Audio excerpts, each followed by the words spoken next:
One man's courage makes a majority అంటాం. ఒక్కడికి ధైర్యం ఉంటే లక్షలాది మందికి వెన్నెముక నిటారుగా నిలిచి ఉంటుంది. సో నేను ఒక్కడి నుంచుంటాను. 2014లో ఒక్కడే నుంచుంటే ఇంతమంది లక్షలాది మంది సైన్యం కదలేరు.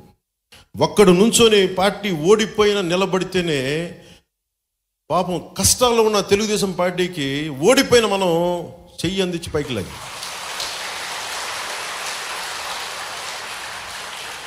దురదృష్టం ఏంటంటే మన దగ్గర ధైర్యం ఉంది, పోరాటం ఉంది, కానీ ఎలక్షనీరింగ్ చేసే కెపాసిటీ లేదు, ఓట్లు తెప్పించే కెపాసిటీ లేదు. ఏం ఉందని చెప్తాను, సరే చూద్దాం ఎన్నికలకి. కాదు అంటే నేనేంటంటే నేను బ్రాడ్గా స్టేట్ కోసం చాలా బలమైన వ్యూహం పెట్టాం. ఓట్లు చెల్లకుండా ఈ నాయకులుగా పోటీ చేయటం వేరు, గెలవడం వేరు. నేను గెలవడం అనేది ఈసారి ప్రమాణంగా తీసుకున్నాను. 18 లక్షల ఓట్లు వచ్చినాయి, మన తక్కువ ఓట్లు కాదు.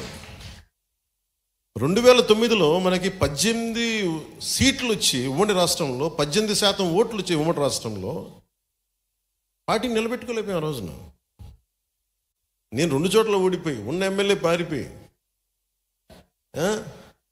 మరి 10 సంవత్సరాల పార్టీ నిలబెట్టున్నాం. సో ఓట్లు రావటం పోవడం ఇష్యూ కాదు. ఒక భావంతో, ఒక బలమైన భావం